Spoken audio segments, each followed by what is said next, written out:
Otep et bienvenue à la Kémitosphère. Comprendre les enjeux du cobalt et de la crise sécuritaire au Congo RDC. Tel est le thème sur lequel nous allons nous entretenir ce matin. Le Congo RDC est cette partie de l'Afrique dont les violences, les viols des femmes, les tueries sont devenues monnaie courante, ceci depuis des décennies et à telle enseigne que les crimes contre l'humanité qui se passent sur cette partie du continent n'indignent plus personne.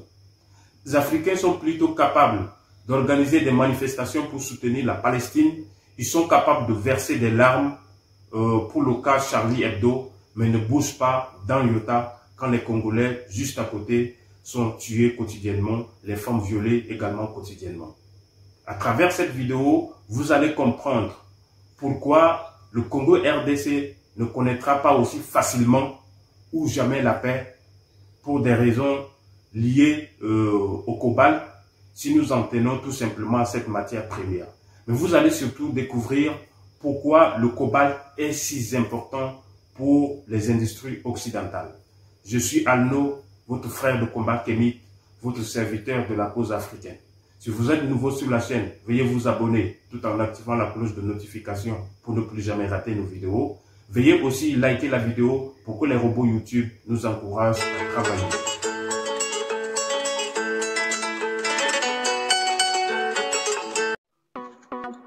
Permédou, de l'égyptien ancien, signifiant maison de la parole, est une plateforme à travers laquelle nous vulgarisons les humanités classiques égypto-nubiennes, les idéaux du panafricanisme et de la libération de l'Afrique en général.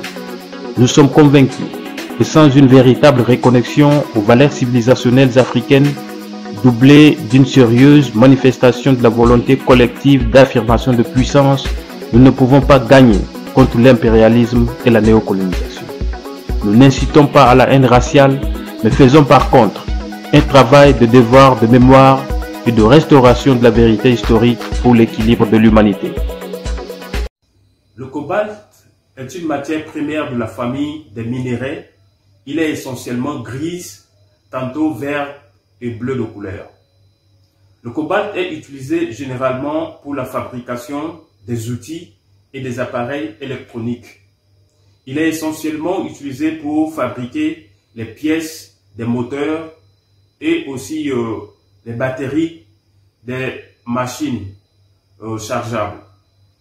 Il est employé pour la fabrication surtout des batteries dites lithium-ion ou alors li-ion batterie.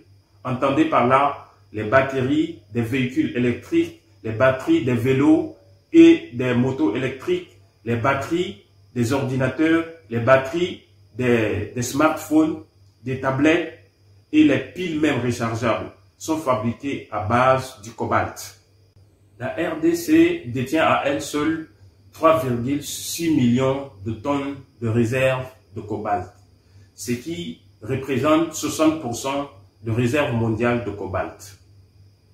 Et pourquoi ne pas le dire, le cobalt se vend à 90 000 $ américains la tonne. Imaginez-vous ce que cette matière première fait en termes d'argent, de pouvoir financier. Donc, la RDC est en même temps première exportatrice du cobalt dans le monde. Sa production s'élève à 63% pour ce qui est de la production totale du cobalt dans le monde. Ceci vous laisse clairement comprendre que les industriels producteurs de smartphones, de véhicules électriques, de motos électriques, de vélos électriques, de tout appareil chargeable, depuis les pièces jusqu'aux batteries, dépendent à 63% du cobalt congolais. Savez-vous la quantité de cobalt utilisée pour la production d'un véhicule électrique? Pour fabriquer un véhicule électrique, on utilise 10 kg de cobalt. Et ceci est utilisé beaucoup plus pour concevoir les pièces composant le moteur et surtout la batterie. Donc, pour un seul véhicule électrique, on consomme 10 kg de cobalt. Le marché des véhicules électriques est en explosion. Ceci depuis les grandes campagnes écologiques. Et donc, pour l'année 2022 que nous venons d'achever, le marché des véhicules électriques a connu une augmentation en termes de demande de plus de 55%. Les prévisions estimées pour la vente de ces véhicules électriques pour l'année 2023 estiment à 11 millions. À 11 millions. Imaginez-vous ce que ça fait. 11 millions, ça c'est la demande estimée pour les véhicules électriques pour cette année. Autrement dit, l'espoir de tous les producteurs des véhicules électriques repose sur le cobalt, mais surtout le cobalt congolais. Parce que le Congo est ce pays qui ne fait que exporter.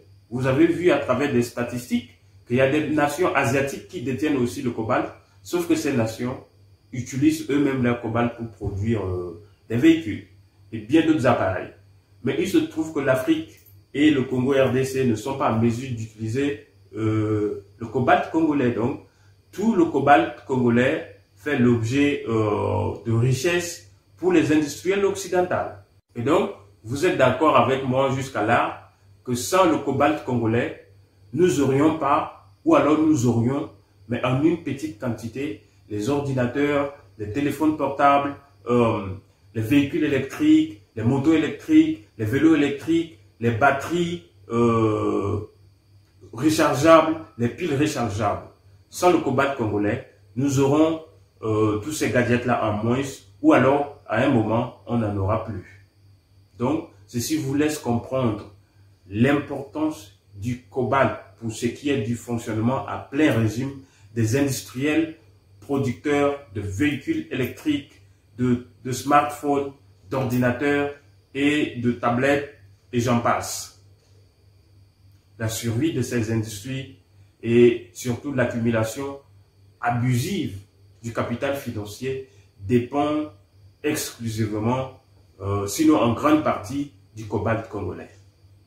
Lorsque les journalistes posent des questions aux industriels producteurs de véhicules électriques, de téléphones portables, de tablettes et beaucoup d'autres appareils sur l'origine du cobalt qu'ils utilisent pour les réalisations, ces industriels ne répondent pas directement à ces questions, mais tergiversent autour de la question. Parce qu'au Congo RDC, directement, les enquêtes ont signalé l'implication directe des grandes multinationales comme Samsung, comme Apple, comme Tesla, comme Volkswagen dans l'exploitation des enfants pour l'exploitation du cobalt. Les employés sont non seulement des enfants, mais surtout, ils travaillent dans des conditions inhumaines. Nous savons que le cobalt est toxique pour la santé humaine. Mais au Congo RDC, sur les champs de mines, les ouvriers travaillent sans gants de protection, ils travaillent sans chaussures de protection, ils travaillent sans masque.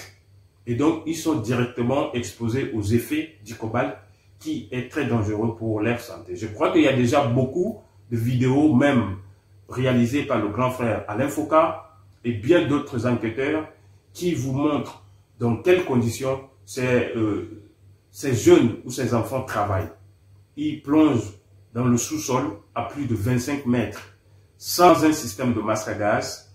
Et c'est comme ça que beaucoup meurent dans des mines. Beaucoup restent coincés sous le sol et meurent. Et ces industries sont directement impliquées dans ce travail-là. Donc ça cause un problème de droits de l'homme. C'est pourquoi quand les journalistes leur posent des questions là-dessus, ils n'arrivent pas à répondre directement.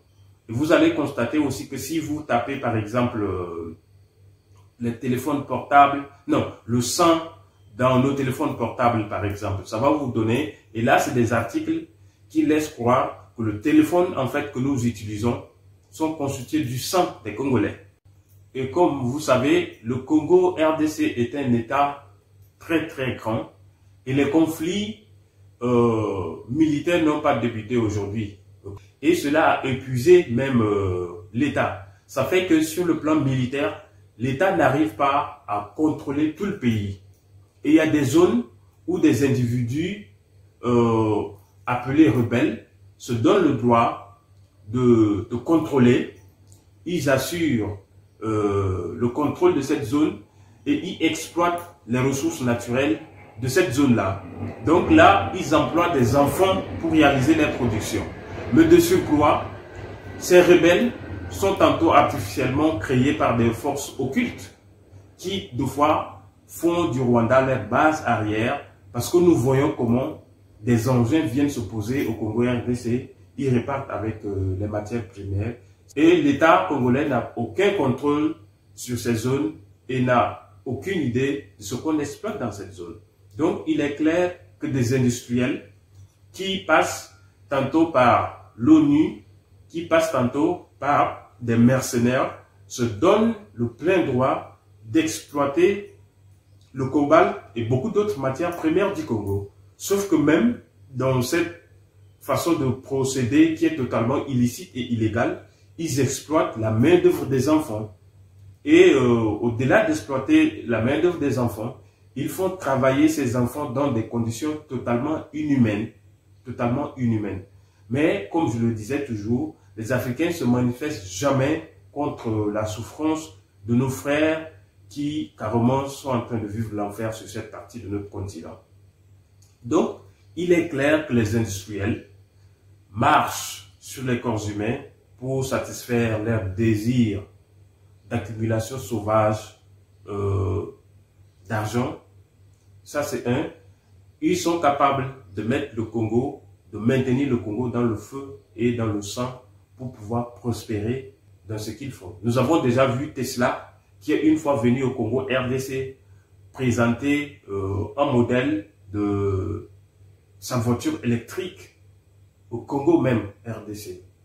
Et donc, c'est pour vous dire que voilà ce que votre sous-sol nous donne.